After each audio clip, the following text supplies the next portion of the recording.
La forme de Rafinha est indéniablement un atout pour s'imposer dans l'équipe nationale brésilienne, surtout avec Neymar absent pour un certain temps. Parmi les autres attaquants, aucun n'est vraiment fiable, ce qui permet à Rafinha de quasiment s'assurer une place de titulaire. Bien que l'aile gauche soit probablement déjà réservée à Vinicius, il devrait avoir un poste fixe sur l'aile droite ou au centre, avec beaucoup d'espace pour s'exprimer.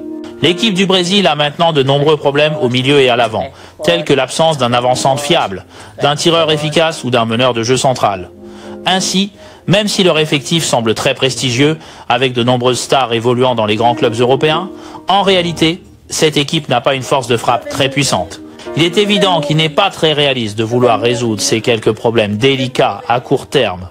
Un bon avant-centre ne peut pas apparaître soudainement, et le meneur de jeu extrêmement créatif, Neymar, ne peut manifestement pas revenir immédiatement. De plus, on se demande encore sérieusement dans quel état physique il pourra être dans le futur. Sans ces 2 points d'appui et de lancement tactique importants, même un entraîneur de grand renom aurait du mal à gérer l'équipe, alors pour la principale figure de proue du Brésil en ce moment, Dorival, c'est encore plus difficile.